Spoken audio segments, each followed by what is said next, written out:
여러분 안녕하십니까. 아침엔 경제 뉴스 길잡이 이상훈입니다. 금요일인 오늘도 한꺼풀 더 깊이 들어가는 뉴스를 여러분께 전해드리겠습니다. 먼저 일면 기사부터 준비되어 있습니다. 매일경제신문 일면 기사는 인구 얘기가 다뤄지고 있습니다. 인구 감소 재앙 올해부터 시작된다. 인구 감소. 사망자 수가 출생아 수를 추월하는 현상이 올해부터 벌어지는 겁니다. 이른바 자연 감소입니다. 통계청이 장래 인구 특별 추계를 공개했는데요. 인구 자연 감소가 원래 예상했던 것보다 10년 빨리 진행이 된다고 합니다. 여기 보시면요. 그래프가 있습니다. 인구 자연 감소, 그러니까 사망자 수가 출생아 수가 더 많아지는 이 현상이 올해 시작이 되고요. 그래프가 계속 마이너스로 가서 점점 커지게 됩니다. 인구가 줄고 있습니다.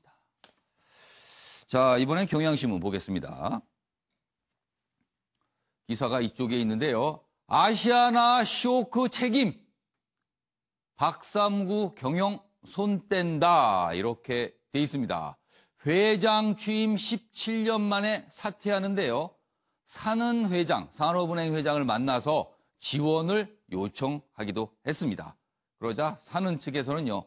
시장 신뢰 회복하면 도울 것이다. 이렇게 얘기가 나왔답니다. 박상구 금호 아시아나그룹 회장이 되어 모든 보직을 내려놓고 경영 일선에서 물러나겠다는 입장을 밝혔습니다. 자, 다음은 조선일보 보시죠. 청와대 대변인의 건물 매입 계속 논란되고 있습니다. 조선일보는 이런 제목을 달고 있군요. 청와대 대변인의 관사 재테크다.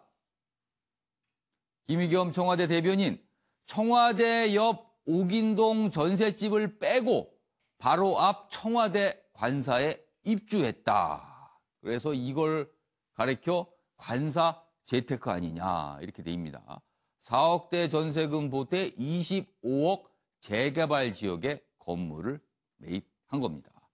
김 대변인 투기 아니다라고 어제 설명을 했지만 여러 가지 뒷말들이 좀 나오고 있습니다. 자, 이번엔 한겨레 보겠습니다. 검찰 안팎에 김학의 조력자 있나. 출국 시도 전에 법무관이 출국 금지 조회를 했다. 이런 내용이 또 새롭게 알려졌습니다. 출입국 본부 소속 법무관 2명 비행기표 끊기 하루 전에 출금 조치가 돼 있는지 안 돼 있는지를 조회를 했답니다. 이거는 이렇게 조회하면 안 되는 거라 그래요. 법무부 조사 중입니다. 그러나 입을 열지 않고 있다. 지시 전달자 확인된 파장이 커질 듯하다. 이렇게 한겨레 신문이 전하고 있습니다. 자, 지금까지 일면기사 짚어봤고요. 오늘도 네 분 패널 나오셨는데요. 한 분씩 소개해드리겠습니다. 먼저 윤경호 매일경제 논설위원 나오셨고요. 김창룡 인제대 교수, 그리고 이수희 변호사, 한민수 동국대 개공교수 자리하셨습니다. 안녕하세요. 네, 안녕하세요.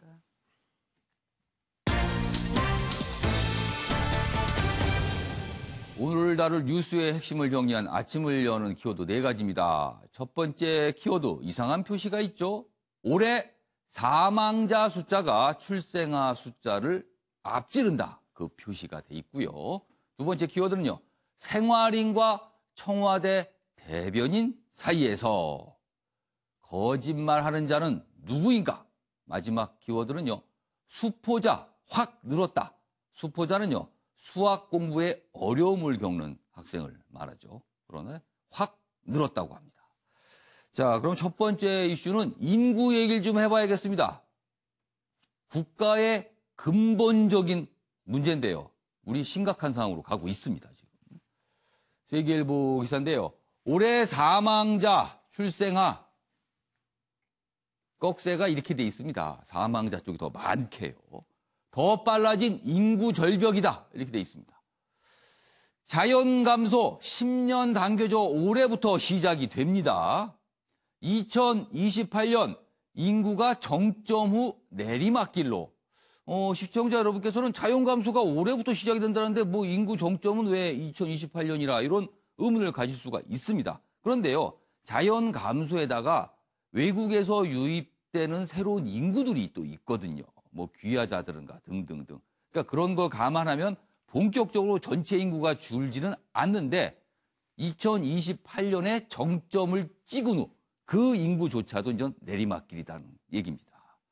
최악을 가정할 땐 내년부터 인구가 줄 수도 있다. 그리고요, 2056년엔 환갑 나이가 전체 인구의 중간 나이가 된답니다. 우리 인구의 가운데, 정확하게 가운데 있는 나이가 환갑이 되는 겁니다. 그렇군요. 여기 보시면요, 그래프도 좀 잠깐 보겠습니다. 지금 1960년부터 100년이 지난 2067년까지 인구 통계와 예측치가 있는데요. 쭉 상승하다가 2028년에 정점을 찍습니다. 5,194만 명 정도로 추정되죠. 그리고는 줄어들고요. 2067년엔 우리나라 인구가 3,900만 정도, 4천만 명이 안 되게 줄어들 것으로 예상이 된답니다. 기사 하나 더 보죠. 10년 당겨져 올해부터 인구 자연 감소다. 절벽 앞에 섰다. 이렇게 돼 있는데요. 뭐 비슷한 내용 지금 앞에서 전달해 드렸는데 이 부분이 좀 눈에 띕니다. 50년 뒤엔 한국의 총 인구가 지금보다 1,200만 명이 줄어든다. 물론 우리나라 땅이 좁습니다만 인구가 줄어드는 건요. 윤공우 의원님. 어떻게 보면 국가의 근본이 흔들리고 있다. 이렇게 볼 수도 있을 것 같아요. 그렇습니다. 경제력의 어찌 보면 근간이 되는데요. 생산 가능 인구라고 얘기하는 경제력의 근간이 되는 이 인구의 감소는 사실 공동체 존립을 흔드는 문제입니다. 인구 관련 기사 뉴스는 숫자가 많기 때문에 사실 굉장히 헷갈릴 겁니다. 헷갈립니다. 시청자들, 독자들 뭐 굉장히 헷갈립니다. 한 달 전에 출생률 1.0을 밑돌았다. 이 기사 때문에 또 깜짝 놀랐고요. 한 해 출생자가 30만 명을 또 미치지 못했다는 것 때문에 또 깜짝 놀랐는데 바로 이런 이제 확정된 수치들 때문에 이번에 통계청이 장래 인구 특별 추계라는 작업을 했어요. 무슨 말씀이냐면 지금 통계청은 5년 단위로 인구의 미래, 장래 인구가 어떻게 변할 거라는 거를 5년 단위로 정기적으로 조사를 하는데 최근에 2년, 3년 사이에 급격한 변화를 보건대 그 전에 했던 추계가 틀렸을 것 같다. 너무 낙관적으로 봤을 수 있다는 그렇습니다. 거네요. 그리고 뭐 낙관적으로 당시에는 봤겠죠. 2016년에 했는데 그러나 그 후에 2, 3년 사이에 벌어진 급격한 변화를 반영을 해야 될 것 같다. 그래서 특별 추계라는 작업을 해서 어저께 내놓은 거거든요. 그렇게 더 깜짝 놀랄 만한 전망이 나오더라. 그렇습니다. 만약에 이게 특별 추계가 아니라 정례 추계였으면 2021년에 나왔어야 되는 거죠. 근데 이제 까보니까 10년이 앞당겨졌다는 얘기는 뭐냐면 우리가 앞으로 10년 정도 후에 벌어질 인구의 급감, 그러니까 급감이 아니라 자연 인구 감소, 사망자가 출생자보다 더 많아지는 현상, 이게 당장 올해부터 벌어질 수 있다. 과거 추계에서는 10년 뒤에 있을 것이다라고 봤는데 그게 아니고 당장 올해부터군요. 그렇습니다. 이 얘기는 이 인구 관련 대책을 저출산 대책을 다른 것보다 더 우선순위를 더 많이 부여해야 된다. 바로 그런 의미죠. 그러니까 이 10년 후라고 해서 손을 놓고 있어도 된다. 이런 의미는 아니지만 지금 뭐 여러 가지 할 일들이 많지 않습니까? 정부도 그렇고 가계도 그렇고. 이 우선순위에서 이 인구 문제를 조금 더 앞당겨야 된다. 근데 왜 그러느냐? 인구 문제라는 게 매일경제 기사에 몇 가지 수치가 이제 잠시 후에 또 보여줄 겁니다. 대학 정원이 급감을 하고요. 인구가 부족하면 군에 갈 장정들이 여러 가지 문제가 발생을 해요. 그렇습니다. 젊은이들이 부양해야 될 노인 인구가 늘어나고 그러면 실컷 한 해 동안 벌어들이는 소득 중에 이 공동체 전체가 같이 가야 되는 뭐 국민연금부터 시작해서 의료보험, 건강보험료 이런 거 내는데 절반 이상의 돈을 쏟아부어야 된다. 이런 문제가 있기 때문에 남의 일이 아니거든요. 그러면 지금 당장은 그럼 어떤 해법이 있느냐? 이중구조부터 빨리 우리가 좀 타파를 해야 된다. 무슨 말씀이냐면 저는 지금 당장은요. 프랑스식 해법이라는 걸 인구학자들은 많이 얘기합니다. 그러니까 좀 뭐 오해의 소지도 있습니다만 가정의 형태를 불문하고 아이들을 낳으면 아이에게 지원을 해주는. 무슨 정식 결혼이든 사실 혼이든 그렇습니다. 아무튼 뭔가 가정 형태를 꾸리고 아이를 낳으면 무조건 지원을 해줘야 된다. 그렇습니다. 그건 다만 문화적인 사회적인 여건 많이 바뀌어야 되는데 한마디로 얘기하면 미혼모를 얼마나 따뜻하게 용인하느냐 이거거든요. 근데 이건 굉장히 민감하고 미묘한 문제입니다. 또 하나는 낙태 문제를 우리가 어떻게 접근하느냐. 이것도 지금 당장 우리가 접근할 수 있는 인구 대책 중에 하나입니다. 이런 것들을 포함해서 우리 사회가 길게 봐서 대책을 세워야 될 거라고 생각했던 게 지금 당장 눈앞에 닥쳤다는 걸 보여주는 뉴스입니다. 저 앞에 불 정도로 봤는데 그게 아니라 당장 지금 발 앞에 불이 떨어진 상황이 돼버린 겁니다. 잠깐 말씀하셨는데요. 그 내용이 있습니다. 그럼 앞으로 어떤 일들이 구체적으로 벌어지게 되는지를 정리했습니다. 매일경제 기사인데요. 우리 제작진이 아주 제목을 엄청나게 크게 키워놨습니다. 여기다가. 그만큼 중요하다는 거죠. 이런 일이 벌어질 겁니다. 지금대로라면요. 2022년 대학 정원 7만 명 싹둑. 2025년에는요. 신병 입대 4만 명 구멍이 납니다. 그리고요. 2057년에는요. 인구가 주니까 돈을 버는 인구가 줄어드는 거 아닙니까? 젊은 인구가. 월급의 27%를 국민연금으로 내야 됩니다. 30%에 육박합니다. 큰일 났습니다. 지금 이런 현상이 벌어지게 됐습니다. 자, 김채영 교수님. 그럼요. 여기서 한 가지 좀 생각해 볼 문제가 뭐 대책, 아까 윤교우 의원께서 여러 가지 뭐 프랑스식 대책도 필요하고 뭐 미혼모든 사실혼 가정인데 아무튼 아이는 낳으면 엄청나게 소중한 거기 때문에 잘 키워야 된다 이 말씀을 해 주셨어요. 그런데요. 지금까지 우리 정부, 지금 정부도 그렇고 역대 정부도 그렇고 출산 대책으로 엄청난 대책과 엄청난 돈을 쏟아 부었습니다. 그런데요. 결과적으로 더 나빠졌어요. 이거 어떻게 된 겁니까, 그럼? 많은 돈을 쏟아부었고 지자체도 그렇게 한다고는 하지만 사실은 한 아이를 키우는데 사교육비라든가 또 직장 단절이라든가 이런 어떻게 보면 사회적인 불안 요소들이 굉장히 많아서 아이를 낳고 싶지 않다는 이 사회적 분위기 이런 것이 팽배해 있고요. 그리고 또한 이 지원이란 것들도 굉장히 선택적으로 이렇게 차별적으로 지원이 되다 보니까 그런 어떻게 보면 최소한의 지원 때문에 아이를 낳겠다.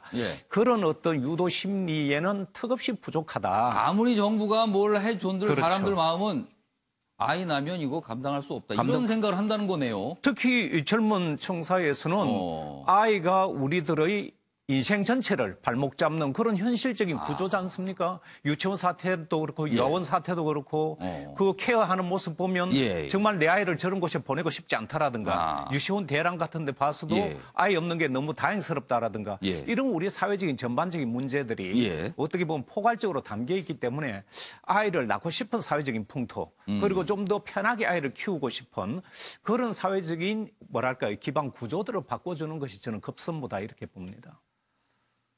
아무튼 정부가 고민할 게 참 많습니다. 미세먼지도 있지만요. 이 인구 문제는 아까 제가 잠깐 말씀드렸지만 국가의 근간과 관련된 문제거든요. 국가가 존속할 수 있는가 없는가의 문제인데 큰일 났습니다. 자, 이번엔 다음 주제로 넘어가 볼 텐데요. 세월호와 관련된 내용입니다. 경향신문 4면에 난 기사입니다. 특별조사위원회 어제 이런 내용을 공개했습니다. 세월호 핵심 증거인 DVR, 디지털 영상 녹화 장치입니다. 해군 해경이 조작했을 가능성이 있다. 이런 얘기입니다. 이 DVR은요. 세월호에 설치된 60개가 넘는 CCTV의 그 영상을 모두 모아 갖고 있는 장치거든요. 그런데 이게 조작 가능성이 있다는 겁니다. 보시죠. 해군이 수거 주장한 DVR과 검찰에 제출한 DVR에 여러 가지 차이점이 좀 보인답니다. 그래서 뭔가 좀 이상하다는 거예요. 고무 패킹, 열쇠 구멍 등이 달라서 사전에 미리 수거한 다음에 바꿔치기 한 거 아니냐, 이런 의혹입니다. 수거 영상 원본을 달라는 요청에 해경은 일부분만 주고 저화질 영상을 내놨다. 유족들은요, 이 CCTV 영상 조작 여부에 대해서 이거 수사해야 된다, 이런 주장을 하고 있습니다. 관련 기사 하나 더 있는데요. 보시죠. 해군 해경 세월호 침몰 영상 숨기고 DVR 수거 쇼 했나, 이렇게 돼 있습니다.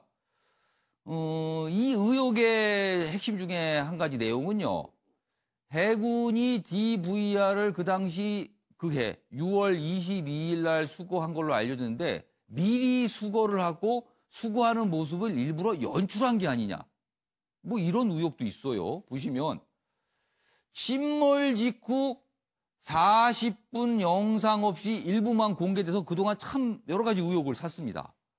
전체 영상 수차례 요청해도 모두 거절했고요. 해군 영상 속 DVR 그리고 검찰이 확보한 DVR은 여러 가지가 좀 다른 모습이라는 겁니다. 수거 당일만 유난히 조용히 작업을 했다는 점도 의심을 키우고 있고요. 그러나 해군은요, 수거된 DVR 당일 해경에 인계했다. 그러니까 이런 거 없다라고 일단 좀 부인을 하고 있어요. 여기 보시면 일단 그동안 이 DVR이 왜 논란이 됐는지 그 내용이 좀 정리되어 있습니다. 여기 보시면 참사 직후부터 주요 증거로 거론됐지만 해경은 6월 22일에야 DVR을 수거했다. 뒤늦게 수거된 그 CCTV 영상은 참사 발생 약 3분 전까지인 오전 8시 46분까지 상황만 기록이 돼 있어요. 참사 그 당시 상황은 없습니다, 영상에. 그래서 사람들이 어찌 그럴 수가 있는가? CCTV가 다 찍었을 텐데 왜 기록이 안 남아 있는 건가? 그동안 의혹이 참 많았는데요. 그러자 일부 생존자들이 여러 가지 진술한 게 있습니다. 세월호가 이미 기운 9시 30분까지도 모니터로 CCTV 화면을 봤다는 증언들이 나와 있는데 막상 그 영상은 DVR에 남아있지 않았습니다. 그래서 그동안 의혹이 있었는데 어제 특조위 조사 결과 조작 가능성이 있는 거 아니냐, 이런 의혹을 제기한 겁니다. 자, 일단 이 부분은 함수 교수님. 네. 참사 3분 전까지 영상만 남았다. 이 부분도 참 그동안 논란이 많았어요. 그렇죠. 이게 그 선내에 설치되어 있는 CCTV를 모두 녹화되는 하나 집결되는 곳이죠. 이거는 그때부터 사고 당시부터도 이걸 발견해서 제대로 분석을 하면은 실제로 그 사고 당시 상황과 사고 원인까지도 밝히는 데서 상당히 결정적인, 그렇죠. 그 영상을 찍히면 어떤 모습이었는지를 볼 수 있으니까요. 그렇죠. 물적 증거가 될 것이다고 유족들도 주장해왔고 많은 학자들도 주장을 했었는데, 이게 지금 5년이 다 된 시점에서 조작될 가능성이 있다. 이건 상당히 충격적이었습니다, 어제 나온 것들이. 그리고 특조위에서 내건 거는 나름 상당히 근거나 상당히 주장에 설득력이 있는 부분들이 있어요. 여러 가지 부분에 대해서 차이가 좀 있다, 뭔가. 패킹도 달라져 있는 거가 있고, 그리고 당시 왜 이걸 건전했던 해군이 이것만 할 때는 이렇게 외부에 알리지 않고 은밀하게 했느냐. 물론 이게 뭐 그렇다고 해서 이게 조작의 확실한 증거가 될 수는 없을 수도 있습니다. 하지만 정황상 볼 때 이상하다는 거죠. 일단 지금까지는 의혹입니다. 그렇습니다. 그리고 생존자들 전 주장도 상당히 일리가 있다고 생각합니다. 9시 30분까지 CCTV 작동되는 거 봤다고 하는데 건져서 복원시켜보니 참사 발생 3분 전 그 당시 그때부터밖에 없다는 거 아니겠습니까? 그럼 결국은 유족이나 특조위는 유족들 특히 전면 재수사가 필요하다. 상당히 분명히 저는 이루어져야 된다고 생각을 합니다. 그렇다면은 이제부터 초점은 과연 누가 왜 조작이 됐다면요. 그걸 시도했고 이렇게 했느냐. 그럼 뭘 숨기려고 했느냐. 여기에 초점이 맞춰질 수밖에 없는 것 같고요. 전임 정권에서도 몇 차례 조사가 있었습니다. 이렇게 여전히 풀리지 않았습니다. 이 부분은 유족들의 뭐 일방적 주장이랄지 특조의 주장이라고 보지 말고 이거를 다시 또 이번에 풀리지 않으면은 이게 또 우리 사회적 갈등과 소모로 남게 될 수밖에 없습니다. 그래서 이번 기회에 이런 문제제기가 생긴 만큼 전면적인 재수사가 필요하고 뭐 특조위의 주장이 예. 뭐 극단적으로 뭐 맞을 수도 있고 틀릴 수도 아직은 있습니다. 모르는 거예요. 의혹입니다. 그렇습니다. 근데 그래도 이 조사위에서 예. 이렇게까지 근거를 대고 주장을 했다면은 이 말끔히 해소되는 게 우리 예. 사회를 위해서도 전반적으로 좋지 않나 판단해 봅니다. 자, 이수희 변호사. 네. 일단 뭐 유족도 이거 수사해야 되는 거 아니냐 주장 나오는데 일단 수사 가능성이 있을지 어떨지 그런 부분하고 그렇다면 앞으로 구체적으로 뭘 조사를 해야 될까? 어떻게 보세요? 그러니까 이 세월호가 이제 사고인데 예. 단순히 사고가 아니고 정치적인 이슈가 된 게 예. 바로 이런 문제들 때문인 거죠. 뭔가 석연치 않은 구석들이 있는 이렇게 거예요. 깔끔하게 뭐가 예, 진행되지 예. 않았다는 거예요. 그래서 이게 계속 정치 이슈가 예, 예. 되고 또 말씀하신 대로 사회 갈등을 이제 야기하는 건데 지금 보면은 해군은 수거를 예. 했고 그리고 현장에서 그대로 해경에게 넘겼다라고 지금 주장하고 있고 그런데 검찰에 간거하고 지금 영상 안에 있는 거는 지금 예. 특조위에서는 상의하고 좀 이상하다는 예. 거고요. 지금은 이제 의혹 제기인데 이게 그리고 또 때마침 사고 나기 3분 전까지만 지금 녹화가 돼 있는 그러게요. CCTV가 나왔고 예. 이게 우연의 일치인지 뭐 때로는 역사적인 사건이 상당히 뭔가 필연적으로 누가 조작한 것 같지만 또 보면은 우연인 경우들도 있어서 이게 예. 곧 조작이라고 할 수는 없지만 이런 의혹이 있다면 예. 그야말로 계속 이런 게 있으면은 이게 뭐 예. 그 침몰 원인에 대해서도 그거는 과학적으로 규명해야 됨에도 불구하고 계속 음모 예. 내지는 어떤 정치적인 시각으로 이걸 해석하려고 하는 게 계속 남을 수밖에 없는 게 이런 것들이 있기 때문이거든요. 그래서 저는 이런 거는 뭐 수사가 됐든 특조위의 조사가 됐든 이후에 계속 한번 밝혀져야 될 부분이 아닌가라는 생각이 드네요. 지금 궁금한 거는요. 지금 해군이 건진 DVR, 그게 해경을 거쳐서 검찰로 갔다라는 거예요. 지금까지 나온 거로. 그런데 해경이 건진 DVR과 검찰로 넘어간 DVR이 뭔가 다른 점들이 보인다. 그리고 혹시나 사실은 6월 22일에 건졌다고 하지만 그 이전에 건져서 뭔가 이상한 일이 있었던 거 아니냐. 그런 의혹도 받고 있어요. 그리고 왜 하필이면 참사 3분 전까지만 기록이 있을까? 이런 부분도 아직도 풀리지 않고 있습니다. 그래서 계속 의혹이 남아 있습니다. 정치권을 뜨겁게 달구고 있는 청와대 대변인의 건물 매입 논란입니다. 그 얘기 좀 간략하게라도 좀 해보겠습니다. 첫 번째 기사 일단 보시죠. 경향신문입니다. 위기 내몰린 청와대 메신저다. 엇나간 해명까지 사퇴 여론이다. 이렇게 돼 있습니다. 뭐 내용은 많이 알려졌습니다. 일단 지난해 7월 매입 당시는 정부가 투기와의 전쟁을 벌이던 시점이었는데 그 시점에 매입이 이루어졌다. 그리고요, 어제 해명을 했습니다. 내 나이에 전세에 살고 싶지 않았다. 그래서 매입을 한 거다. 이런 설명, 여러 가지 설명 내놨는데요.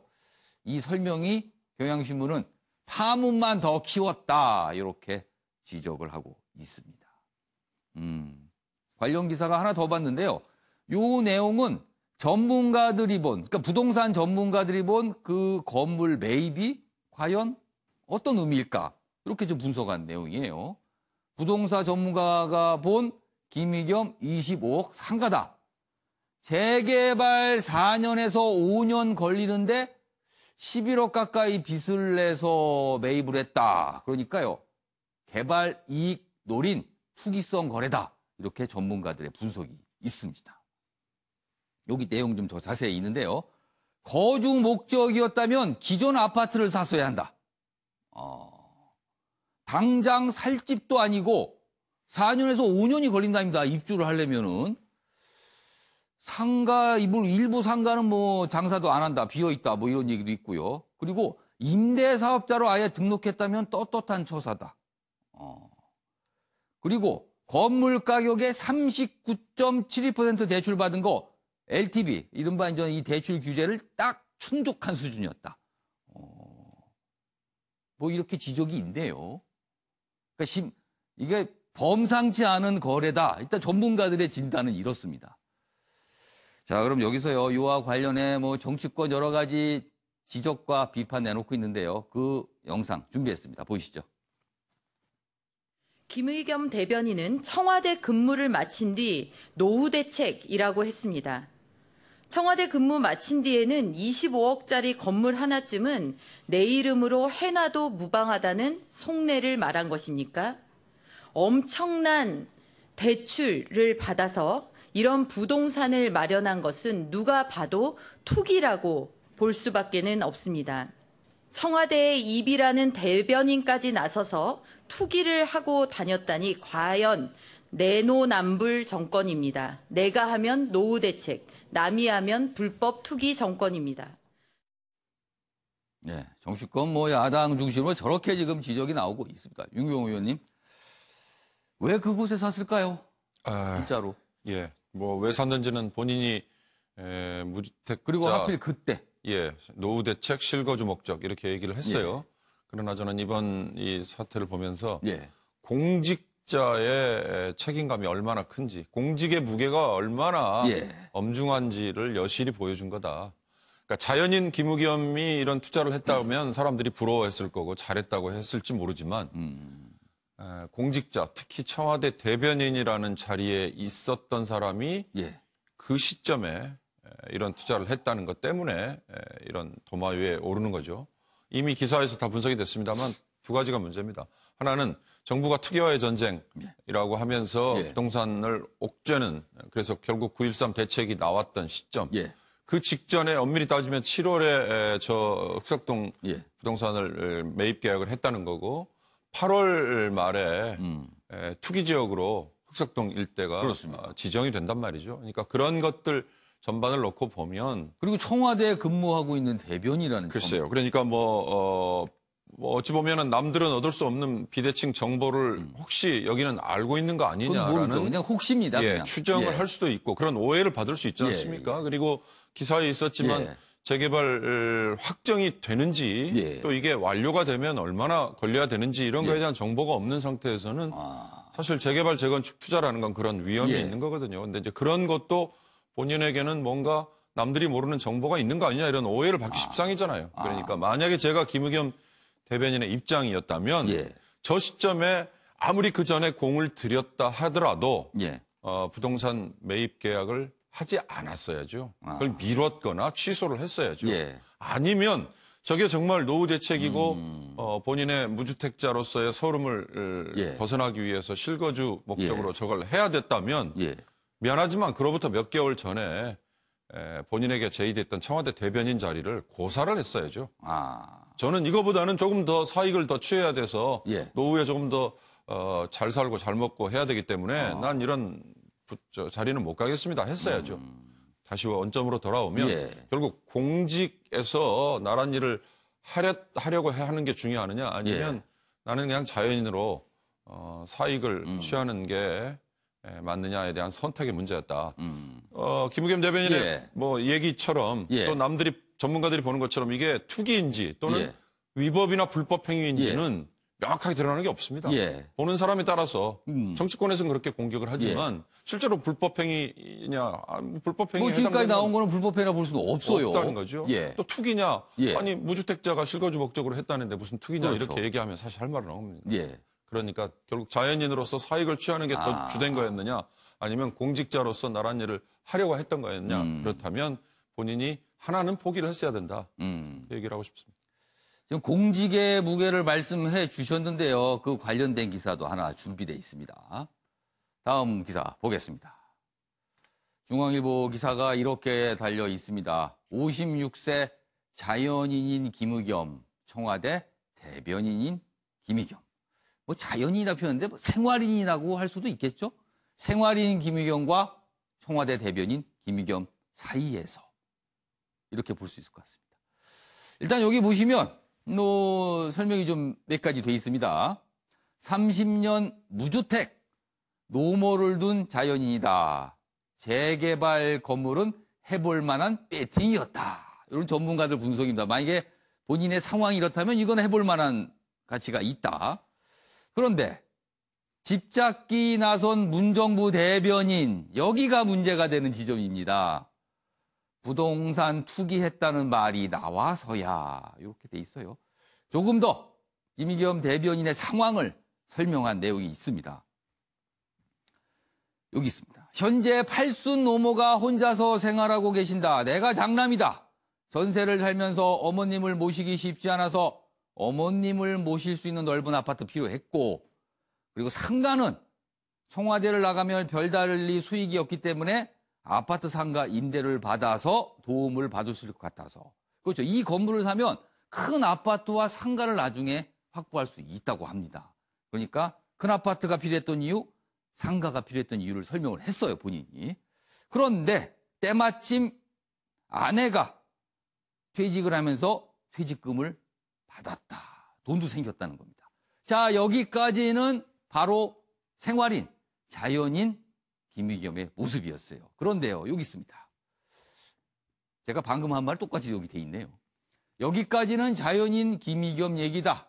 공직자 김의겸, 대통령의 입 청와대 대변인 김의겸이라면 얘기가 달라진다. 이래서 지금까지 논란이 되고 있는 겁니다.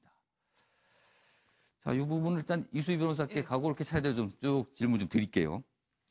10억을 대출을 받았어요. 사실은요, 이 10억 대출을 그렇게 쉽지 않아 보이는데, 그래서 일각에서는 이건 올인 투자 아니냐? 본인이 갖고 있는 거의 모든 자산을 다 쏟아부은 게 아니냐?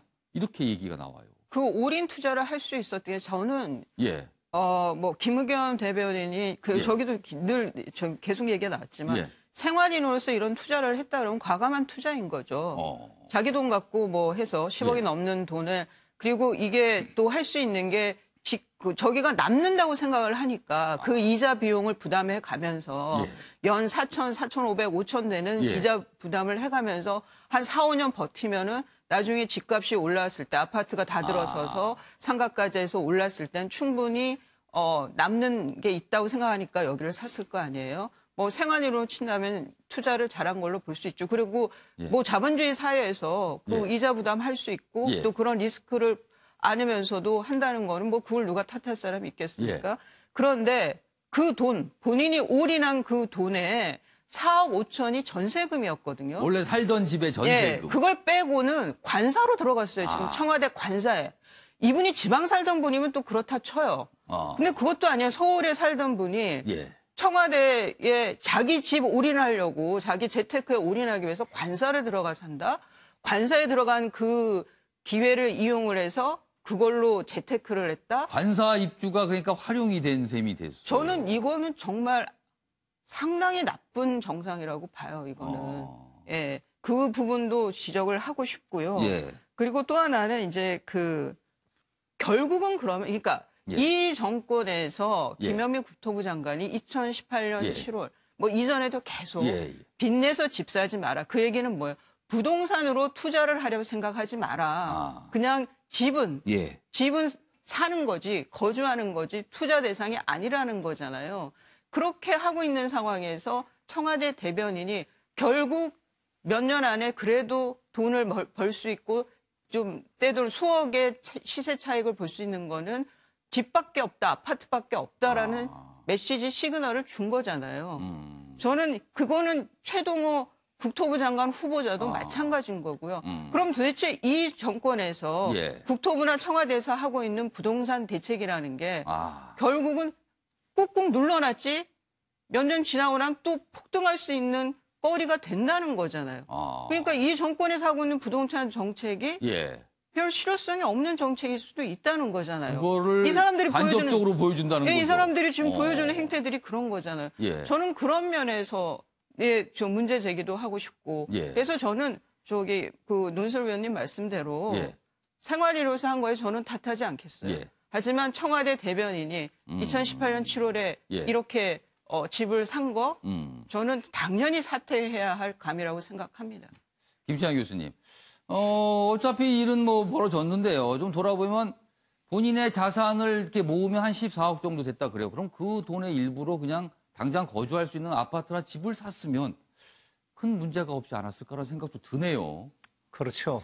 저는 이렇게 보면 아마 이번 주말이나 내주 초점에 그 김의겸 사퇴 이런 보도가 나올 걸로 저는 조심스럽게 예측을 합니다. 왜냐하면 한 세 가지 정도로 말씀드리고 싶은데 예. 첫째, 이 문재인 정부의 국정 기조랑 전혀 맞지 않는 예. 말하자면 국토부 장관이나 대통령이 그렇게 부동산으로 돈 벌지 못하게 하겠다는 국정 전반의 정책을 정면으로 위반한 그런 사안이고 본인은 투자였다고 하지만 이게 지금 투자냐 투기의 문제가 아니라 이 대변인은 국민과 대통령을 이어주는 입이고 그 입은 설득력과 그야말로 신뢰를 전제로 합니다. 앞으로 김의겸 나와서 얘기할 때 국민들이 조롱거리가 되지 않겠습니까? 가지지 못한 자들은 정말 부러움과 한편으로는 개발 정보를 미리 입수해서 하지 않았느냐 이런 또 의혹을 제기할 수도 있기 때문에 신뢰를 잃은 대통령의 대변인은 존재할 수가 없는 것이죠. 그러니까 대통령에게 부담을 줄 수 있다는 큰 거네요. 부담이 되는 것이고 그래서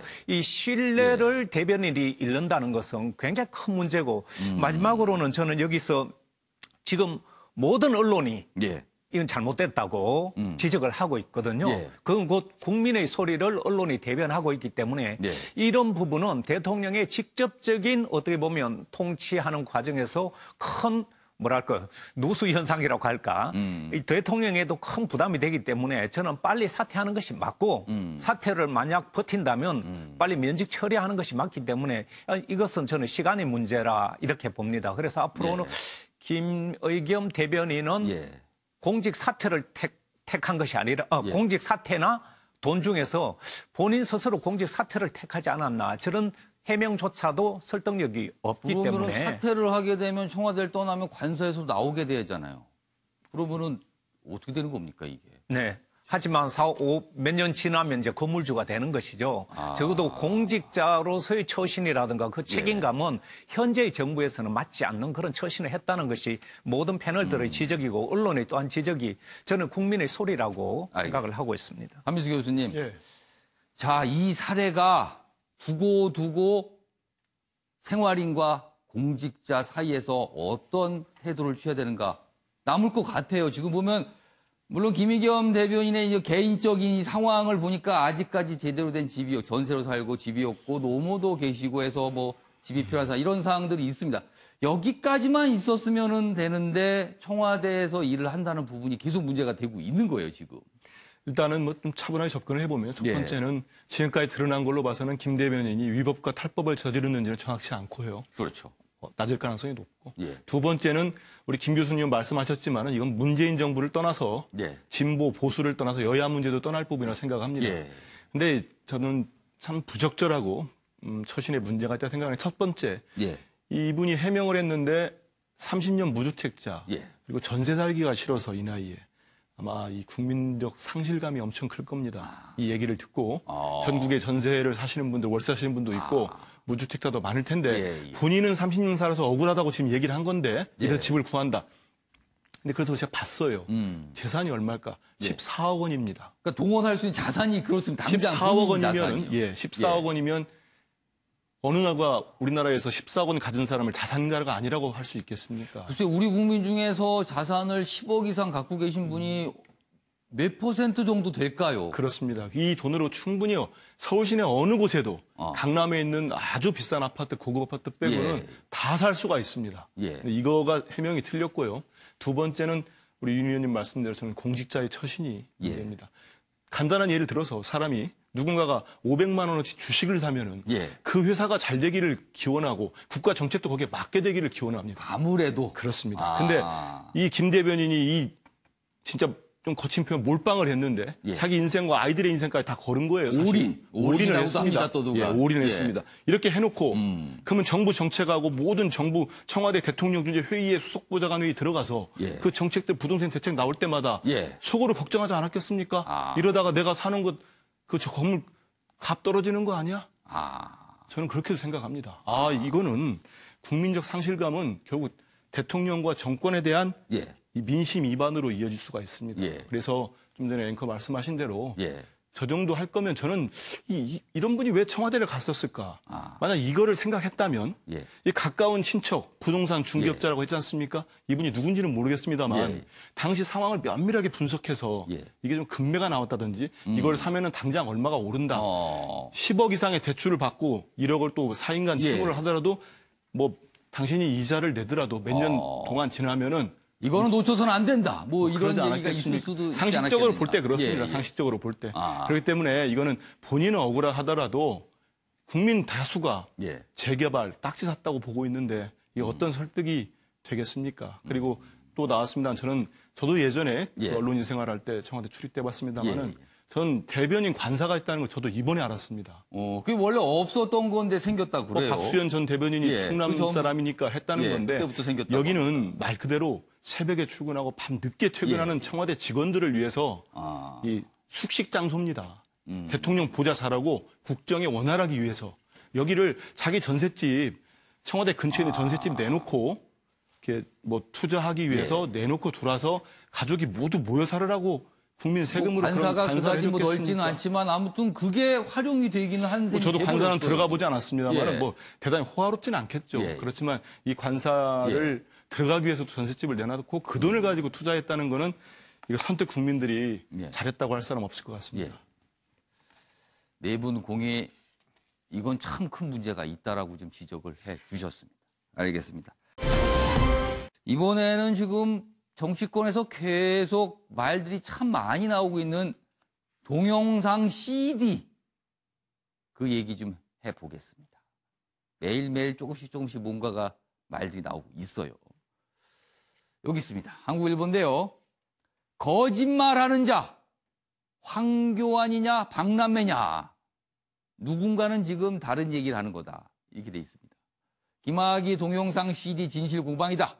박영선 폭로 이어 박지원 의원도 나서서 그 CD 내가 2013년 박영선에 줬다. 그리고 황교안 대표가 당시에 얼굴 빨개졌다는 얘기도 내가 들었다. 그러자 한국당은요. 입수 경로, 그 CD 어떻게 입수한 거냐? 그 경로를 추궁하며 반격에 나서고 있다. 수사기밀 유출 경찰 고위직 도대체 누구냐? 또 여긴 이렇게 얘기를 하고 있습니다. 황교안 법무장관 되고 박 법사위원장, 박영선 법사위원장 자주 만났다. 대화 내용 일일이 기억 못한다. 이렇게 설명을 하고 있습니다. 그럼 여기서요. 관련 영상 여러 인물들이 등장해서 얘기를 하고 있는데 그 내용 좀 듣고 오겠습니다. 그때 박영선 위원장, 황교안 장관의 두 얼굴이 크게 클로즈업 돼서 나란히 보인단 말이에요. 네네. 거기에 보면은 황교안 장관이 미묘하게 눈을 깜빡거려요. 그러면서 고개를 미세하게 끄덕거리는 모습이 보인다. 황교안 장관한테 얘기를 했더니 얼굴이 빨개지더라. 그런 얘기를 하더라고요. 내가 CD를 보고 그것에 관련된 얘기 뭐 이래 한 일 없습니다. 박지원 의원이 대표님께서 알고 계시다는 뜻으로 눈을 깜빡이고 고개를 끄덕거렸다라고 하는데. 아 그래요? 이렇게 얘기하면 또 그걸 긍정한다고 또 누가 보도를 하더라고. 예, 뭐 달리 말씀드릴 거 없습니다. 예. 네, 일단 뭐 주장이 좀 엇나가고 있는데요. 박지원 의원이나 박영선 지금 후보자 같은 경우는 당시 CD 얘기를 꺼내면서 그 동영상 관련된 얘기를 해줬다라는 거예요. 문제가 있다, 문제 제기를 했다라는 거고, 황교안 대표는 일단 CD에 대해서는 CD 본 적 없다 그런 거, 그리고 대화 내용에 대해서는 기억이 지금 없다 이럽니다. 그러니까 이게 좀 달라지고 있는 건데 일단 이 부분을 이렇게 순서를 좀 바꿔서 한민수 교수님. 예. 이거 좀 어떻게 보세요? 일단 한국당은 또 이 CD가 어떻게 입수된 거냐 이 경위에 대해 또 추궁을 하고 있고요 지금 상황에서. 경위에 대해서는 또 박지원 의원이 민평당 의원이 경찰 고위인사로부터 받았다고 하니 경찰 쪽에서 온 거다. 예, 그렇게 뭐 제보자 이미 퇴임했다고 하면서 얘기했죠. 근데 일단은 박병선 후보자가 청문회 과정에서 얘기를 꺼낸 건데 2013년 3월 13일입니다. 날짜도 이제 박영선 의원과 박지원 의원이 본인의 다이어리 같은 일정을 공개하면서 그 일정에 있었다는 걸 어제 확인을 했어요. 또 주장을 했습니다. 했는데 현재까지 객관적으로 상식적으로 볼 때는 그날 황교안 그 당시 신임 법무장관이 원래 장관이 취임을 하면 상임위원장하고 여야 지도부 인사를 옵니다. 국회로 인사를 하러 옵니다. 오기 때문에 왔을 가능성은 현재로서는 있어요. 높고 당시 뭐 그 박영선 의원 만난 게 아니고 그날 당일날 박병석 국회 부의장 당시 여러 명을 만났습니다. 만났기 때문에 만난 거는 맞는 것 같은데요. 과연 그럼 그 자리에서 박영선 의원이 CD, 이른바 김학의 전 차관의 CD 동영상 얘기를 꺼냈느냐. 예. 근데 이 청문회 과정에서는 CD를 꺼냈다고 하는 바람에. 그렇죠. 처음에 CD를 꺼내서 뭐 얘기를 했다 이렇게 돼서. 그렇죠. 뭐 자유한국당은 거냐 뭐 이런. 자유한국당 그걸 잡았어요. 잡았는데 만약에 예를 들어서 박영선 의원이 CD 얘기를 꺼냈다. 그러면 지금 황교안 대표 입장에서는 기억이 안 난다고 했지 않습니까? 근데 우리가 통상적으로 기억이 안 난다고 할 때는 그걸 정확히 꺼낸 사람 기억이 더 정확할 가능성이 있습니다. 근데 이게 왜 이제 논란이 되냐면은 김학의 전 차관 건이 지금 재수사도 들어갈 가능성이 높아졌고 하고 있고 사안이 계속 굴러가고 있는데 당시금 장관으로서 이걸 사전 인지했느냐 이 부분에 논란이 있을 수밖에 없고요. 그러니까 황 대표 입장에서는 강하게 부인하는 거고 두 번째는 2013년과 15년의 결과가 나온 검찰의 1, 2차 무혐의 수사, 당시 법무장관으로서 뭐 묵인했는지 아니면 어떤 의혹이 있다. 여기로 연결되기 때문에 현재로서는 이게 단순히 그날 얘기를 나눴느냐 안 나눴느냐, 기억이 했느냐 안 했느냐가 문제가 아니고 여기 전반적으로 연결되는 문제이기 때문에 이게 여야 간의 논란이 될 수밖에 없다. 그렇습니다. 아무튼 한민숙께서 전체적인 지금 상황을 좀 정리를 좀 해줘 설명을 꼼꼼하게 좀 해주셨어요. 관련 기사가 하나 더 있는데요. 보시죠. 당시 상황을 좀 설명한 기사인데 매일경제 기사입니다. 황교안 국회 방문 때, 그러니까 2013년 그 문제의 3월 13일을 말합니다. 그때 법무부 기조실장도 동행을 했다. 그러니까 누군가 같이 있었다는 겁니다. 이 뜻은요, 누군가 그 얘기를 같이 들었을 수 있다라는 거예요. 그래서 박영선 법사위원장실도 방문을 했다. 이렇게 돼 있습니다. 이분 얘기를 좀 들어봐야 되는 건가요? 그렇다면 지금. 아무튼 동행한 사람이 있었다는 얘기가 있다고 매일경제신문도 이렇게 전하고 있습니다. 자, 이수희 변호사. 자, 일단 지금 전 핵심 관건은요. 동영상의 존재를 황교안 대표가 알고 있었다면 이게 묵인하는 셈이 돼버리잖아요. 그때 상황에 진짜 알고 있어. 물론 지금 황교안 대표는 기억이 안 난다고 하고 있어요. 그 뭐 존재를 알고 있었는지 그 얘기를 했는지 어떻는지 그 대화 내용 자체에서. 이 상황, 황교안 대표 입장에서는 지금 대표 취임된 지 얼마 안 됐는데 고비가 되나요, 그럼? 좀 더 구체적으로 들여봐야 될 것 같은데. 이게 이제 처음에 저는 뭐 좀 황교안 대표가 대응을 처음에 잘못한 것 같아요. 근데 이제 처음 보면 이 그 중소벤처 그 기업부 장관 그 청문회에서 후보자 청문회에서 이 문제를 들고 말을 할 수 있게 자락을 깔아준 게 이용주 의원이에요. 민주평화당에. 법사위원장을 할 때 김학의 전 차관 수사가 있었는데 왜 그러면은 제대로 법사위원장 업무를 못한 거 아니냐라고 물으니까 그렇죠. 그 질문을 던졌어요. 이 얘기를 한 거예요. 뭐 황교안 대표한테 당시 법무부 장관한테 나는 CD를 꺼내서 얘기를 했다. 뭐 나라 걱정하면서 그러니까 이런 본인은 법사위원장으로서 할 수 있는 걸 했다라는 얘기를 하고 싶었던 것 같아요. 그런데 이용주 의원이 박지원 의원과 같은 당 의원이잖아요. 그러면서 박영선 의원이 또 그 얘기도 했죠. 그 CD를 박지원 의원이 가지고 와서 봤다고 같이 봤다고. 그러니까 좀 뭐 이거는 순전히 제 추측입니다만은 뭐 묘하게 얽히는 거죠. 지금 박지원 의원, 이용주 의원 그리고 이제 박영선 장관 후보자.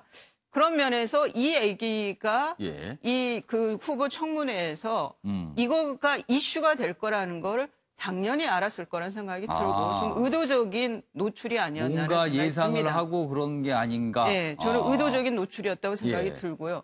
근데 여기에 대해서 지금 한국당에서 처음에 뭐 일정 확인도 제대로 안 하고 뭐 간 적이 없다. 뭐 국회 간 적이 없다라든가 아니면은 황교안 대표가 그 물으니까 CD를 보여줬다는데 그거는 박영선 의원이 과장을 해서 얘기한 게 맞아요. 그러니까 그거는 아니다라고 택도 없다라고 했고 그런데 김학의 차관에 대해서 얘기했다는데라고 하니까 그거는 기억에 없다가 됐어요. 근데 이 기억에 없다라는 거는 거의 노코멘트라는 거하고 비슷한 게 되는 거죠.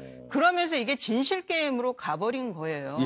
그러니까 지금 상황은 황교안 대표한테 황교안 대표가 불리한 상황을 보이니까 박영선 의원이 당시 법사위원장이 뭔가를 얘기한 건 맞는 것 같아요. 김학의 차관에 대해서. 근데 구체적으로 그것이 황교안 당시 법무부 장관이 들었을 때 이거를 청와대에다가 얘기를 해야 되겠다 수준으로 말을 전달한 건지. 문제 제기를 강하게 한 수준이었던 건지. 네, 아니면은 뭐 시중에 이런 얘기가 떠도는데 뭐 아시느냐 정도였는지. 뭐 그렇다면 흘러들을 수도 있는 거라서. 그래서 저는 박영선 의원이 어떤 내용으로 얘기했는지가 더 중요한 것 같습니다. 그리고 앞에 말씀드린 그 박영선 의원이 이 얘기를 하게 된 경위 자체가 뭔가 저는 자락이 깔아진 게 있기 때문에 그렇다 그러면 일각에서는 왜 달을 가리키는데 손가락을 보냐라고 하면서 박지원 의원이 이 CD를 경찰 고위 간부로부터 입수하게 된 경위에 대해서는 따지면 안 된다라는 비판을 하지만 저는 그게 아니라는 게 입수 경위도 중요하다는 게 이 CD는 단순 CD가 아니라 성폭력 피해라고 성폭력 피해자가 그렇게 주장하는 분이 있는 중요한 그런 증거가 CD예요. 되는 CD잖아요. 그거를 경찰 간부가 갖고 있었단 말이에요. 이거를 외부로 유출하는 거 그게 아무리 야당 의원한테 준다 하더라도 이거는 저는 문제의 소지가 다분한 거다. 알겠습니다.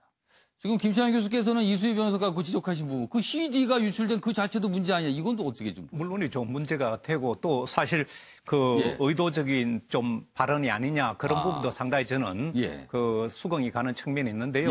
저는 이 시점에서 국민들이 궁금해하는 것은 누가 거짓말을 하고 있는가 그런 차원이기 때문에 그런 세세한 과정에 대해서는 나중에 수사 과정을 통해서 밝혀지기로 보고요.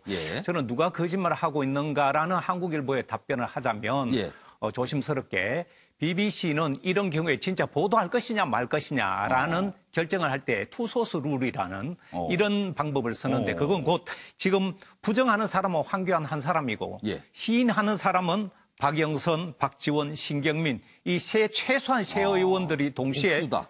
복수. 이럴 경우에는 숫자 우위에 손을 들어준다. 최소한 이런 원칙이 있어서 그걸 원용해보자면 그럴 가능성이 굉장히 높다. 그런데다가 또 매일경제가 추가 취재를 한 내용을 보면 여기에 보면 그 당시 법무부 기조실장도 뭐 동행했기 때문에 있었던 것 같다는 이런 나왔어요. 사실은 거짓말일 수가 없다. 그리고 마지막으로 한 가지는 정치인들 보면 주로 기억이 안 난다. 이 말은. 나중에 아까 노 코멘트라고 얘기했는데 제가 그동안 이렇게 보면 정치인들이 기억이 안 난다는 것은 사실상 시인입니다. 나 돈 한 푼도 안 받았다 했다가 나중에 기억이 안 난다 해서 수사해 보면 받은 걸로. 그래서 부정을 사실상 기억이 안 난다.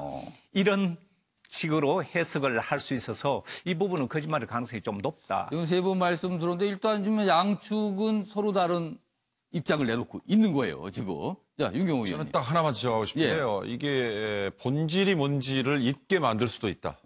김학의 차관 사건의 본질을 자칫 잘못하면 흐리게 만드는. 그럼 좀 본질을 좀 다시 좀 잡아주세요. 그러니까 저는 역으로 가면 지금 우리 이수희 변호사께서 박지원 의원에게 CD가 넘어간 경위 이것도 중요하다 그러셨는데 바로 이런 게 자칫 잘못하면 실컷 싸우다가 너 왜 반말했어라고 하는 대로 가는 거와 비유가 적절한지 모르겠습니다만 그럴 수도 있다 이거죠. 박영선 의원이 이 얘기한 것도 박영선 의원의 중기벤처부 장관으로서의 자질을 검증하기 위한 청문회가 또 주였는데 그렇습니다. 느닷없이 이 말밖에 지금 기억이 안 남잖아요. 그러니까 이게 자칫 잘못하면 김학의 사건이 김학의라는 당시 법무부 차관으로 지명된 고위직의 사람이 저런 추잡한 짓을 했는데 이걸 알고 덮었느냐 안 덮었느냐 또는 정권 차원의 비호가 있었느냐 당시에 박근혜 전 대통령이 알았느냐 안 알았느냐 이런 거에 대해서 지금 규명을 해야 되는 상황인데 그 나머지가 진실 게임이라든지 또는 CD 유출 뭐 경위라든지 이런 게 본질을 흐리게 만드는 게 될까 봐 저는 좀 걱정스럽다. 이 말만 하고 싶습니다. 알겠습니다. 아무튼 이 CD를 둘러싼 뭐 그 얘기를 둘러싼 공방 치열하게 오가고 있는 것 같습니다. 자, 이번에는요. 어떻게 생각하십니까? 순서입니다. 패널 4분의 속 깊은 판단을 들어보겠습니다. 보시죠.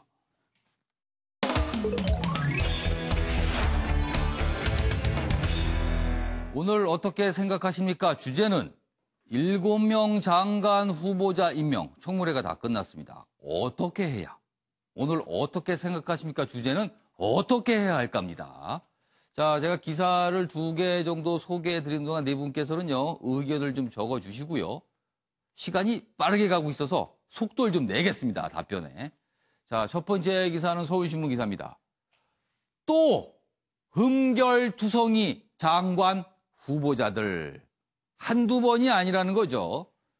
커지는 조국 민정수석 그리고 조현옥 인사수석 책임론이다. 검증과 인사를 담당하는 청와대 자리들입니다. 여기 보시죠. 청와대 인사검증 실패 파장. 서울신문은 인사검증 실패라고 설명을 하고 있어요. 2달여간 검증 불구 도덕성 결함이 드러났다. 청와대에서 만든 7대 인사 배제 기준 자체가 무색해졌다. 여당 일각 그리고 진보 진영에서도 책임 추궁 불가피하다 이런 얘기가 나온다 그러네요. 전체적으로 인사 그리고 검증 시스템 이거 개선해야 되는 거 아니냐 이런 지적도 있다고 합니다. 관련 기사 하나 더 보겠습니다. 이런 제목이 달린 신문 보기 쉽지 않을 것 같습니다. 이런 기사가. 맨 위에 일단 보시죠. 검증 부실, 망신 주기, 임명 강행 그리고 전국 급냉. 계속 반복되고 있다. 인사청문회 시즌만 되면은요. 그리고 이렇습니다. 청와대 기승전결, 이런 똑같이 가는 기승전결, 지긋지긋하다라고 써놨습니다. 제목이요. 지긋지긋하다. 내용 보시면 뒷맞선 장관 후보자 7인. 그렇습니다. 돌이켜보니까요. 인사청문회 때 가장 많이 나온 얘기가 죄송합니다, 송구합니다, 유감입니다. 그 얘기였습니다. 돌아보니까요.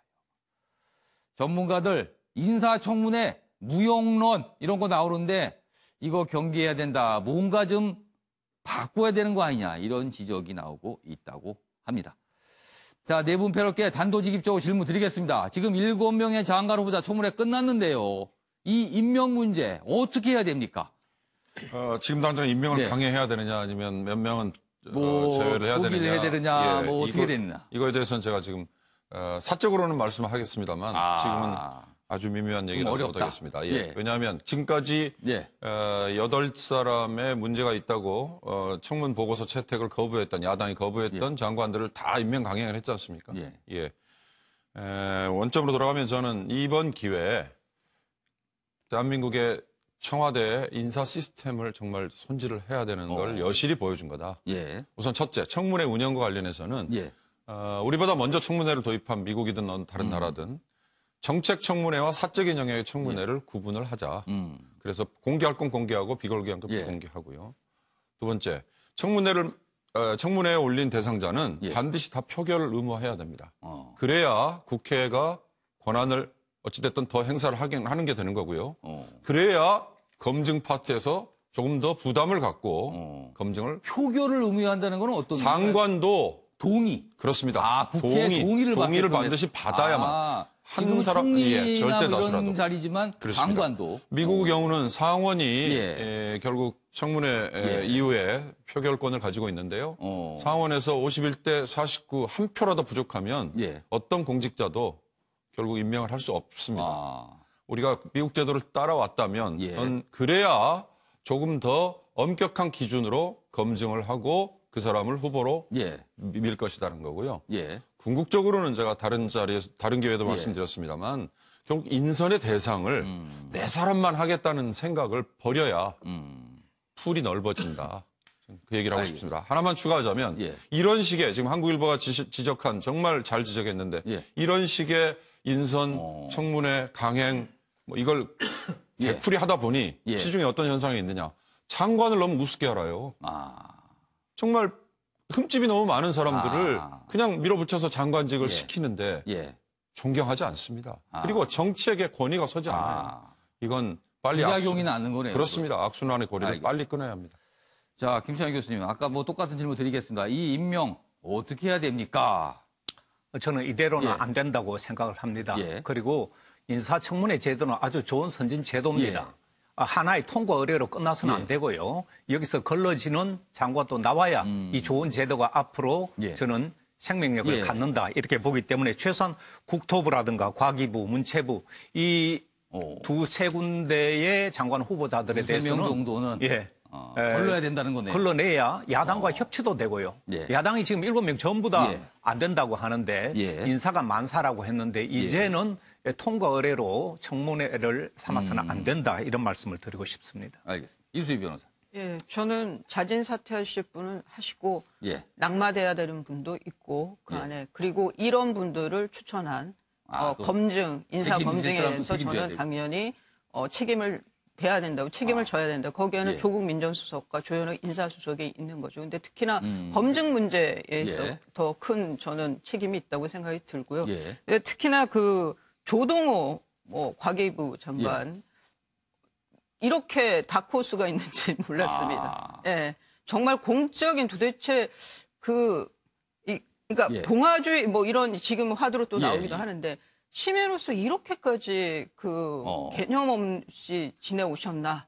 예, 좀 제가 인신공격적으로 말씀드리지만 이런 거 그냥 자진 사퇴하시는 게 맞지 않느냐? 출장이라든가 자녀 유학과 관련된 게 꽤 논란이 됐습니다. 예. 그리고 이제 최동호 국토부 장관, 저는 김의겸 대변인과 같은 맥락에서 이분은 저는 낙마 대상이라는 생각이 들고요. 뭐 김현철 그 통일부 장관의 경우에는 한국당에서는 절대 받아들일 수 없다고 하는데 이분은 뭐 강행은 될 것 같고 임명이 그 후에 어떤 정책을 펼칠지 그거는 또 지켜봐야 될 것 같습니다. 알겠습니다. 한민수 교수님. 앞에서 구체적으로 실명을 얘기했으니까요. 저는 뭐 사람 이름은 빼고. 근데 이게 지금 자유한국당처럼 7명 모두를 2기 내각에 완료되는 건데요. 반대하기는 쉽지 않은 거고 좀 무리가 있는 거고요. 그렇다고 모두 강행하기에는 지금 김의겸 대변인권도 있고 해서 청와대나 정부 여당도 좀 부담스럽지 않나 이렇게 예측을 해봅니다. 앞에서 국회 인사청문회 문제점 같은 걸 지적하셨으니까 저는 그 전 단계인 인사 추천과 검증의 이 시스템이 이번에는 정말 이게 뭐 단순히 지금 문재인 정부를 떠나서 앞으로도 계속 이어질 문제이기 때문에 좀 점검이 필요하지 않나 싶어요. 2017년 11월에 이른바 현 정부가 이제 문제가 생기니까 7대 기준이라는 걸 내놨습니다. 뭐 병역 멘탈이랄지 음주운전이랄지 논문 표절 많이 했지 않습니까? 불법 재산 증식까지. 근데 그럼에도 불구하고 이번에 7번 후보자들 중에 여러분들이 이런 게 또 걸렸습니다. 그거는 결국은 제도에 문제가 있다. 그래서 제가 하나 지적하고 싶은 거는 현재 경찰이 국정원이 배제되다 보니까 경찰이 전반적으로 풀을 짜고 검증을 하는데 국정원에 굳이 이런 부분까지 고위공직자들 부분까지 그래서 다시 한번 점검할 필요가 있는 것 같습니다. 알겠습니다.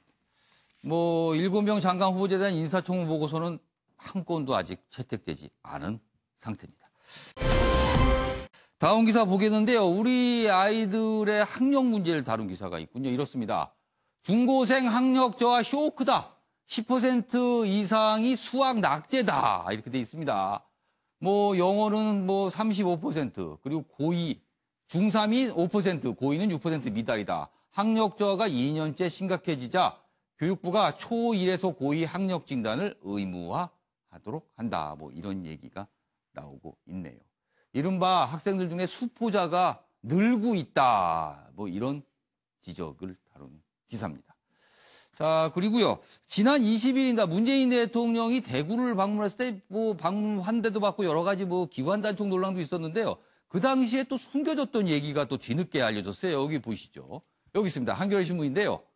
대구 찾은 문재인 대통령 날개란 봉변당할 뻔했다. 당시에요. 그때 그 시장 인근에 60대 여성이 비닐봉지에 날개란을 들고 있어서 경찰이 수사개혁에서 가서 물어보니까 던지려고 가져왔다는 얘기를 했답니다. 그래서 경찰이 그분을 설득을 해갖고 이러면 안 된다. 그래서 계란을 닫고 돌려보냈는데 뭐 계란값은 경찰이 지급을 했다는 얘기도 있습니다. 거기서 만약에 이런 날개란이 날라들었으면요, 이게 큰일이 날 뻔했습니다. 당시에 뭐 경호 문제도 있었고 해서. 그래서 날개란 봉변 당할 뻔했다. 지난 20일 대구를 찾은 문재인 대통령 고 시장 주변의 모습이 이런 게 있었다고 뒤늦게 알려졌습니다. 자, 그럼 이번에는요. 사진 속에 담긴 사연을 들어보는 순서입니다. 박진아 아나운서가 전한 이슈컷 보시죠. 이슈들을 사진으로 살펴보는 시간 이슈컷입니다. 첫 번째 이슈 태그부터 살펴보겠습니다. 첫 번째 이슈 태그는 명령서입니다. 낡은 종이 위에 글씨가 쓰여 있습니다. 도장도 찍혀 있는데요. 이 종이는 도요토미 히데요시의 조선 침략 명령서입니다. 일본 아사히 신문은 아이치현의 한 역사박물관이 도요토미 히데요시가 부하에게 조선 출병을 명령한 공문서를 발견했다고 보도했는데요. 박물관 측은 이 문서가 임진왜란이 시작된 1592년 만들어진 걸로 추정하고 있다고 밝혔습니다. 두 번째 이슈 태그 살펴보겠습니다. 두 번째 이슈 태그는 콘돌입니다. 회색 깃털에 새 한 마리가 보입니다. 목과 날개 부분에 흰 깃털이 눈에 띄는데요. 안데스 콘돌이라는 새입니다. 이 새는 멸종위기종 1급으로 남미의 북부지대에선 매우 희귀한 조류라는데요. 또 번식도 까다롭다고 알려져 있습니다. 그런데 어제 서울의 한 동물원이 국내에서 번식시킨 콘돌을 세코 동물원으로 이송한다고 밝혔는데요. 주 서식지가 해외인 동물이 국내에서 번식을 인정받아 반출되는 경우는 드물다고 하네요. 마지막 이슈 태그 살펴보겠습니다. 마지막 이슈 태그는 보물입니다. 하얀색의 3층 석탑이 보입니다. 이 석탑 주위엔 낮은 울타리가 설치되어 있는데요. 이 탑은 충청남도 보령 성주사에 있는 성주사지 동 3층 석탑입니다. 성주사에 자리한 여러 석탑들 가운데 이 석탑만 국가지정 문화재에서 빠져 있었는데요. 어제 문화재청은 동 3층 석탑을 보물 제2021호로 지정했다고 합니다. 지금까지 박진아의 이슈컷이었습니다. 시간이 살짝 남아서 기사 하나 좀 더 짧게 보겠습니다. 여기 보시면 내분 치닫는 바른미래 이현주 의원 손학규 대표 창원 득표 10% 안 되면 사퇴하라 그러자 손학규 대표 대답할 가치도 없다 이렇게 해서 지금 내분이 일어났다 이런 기사가 실려 있습니다. 자, 아침의 매일경제 오늘은 여기까지입니다. 시청해 주신 여러분 고맙습니다.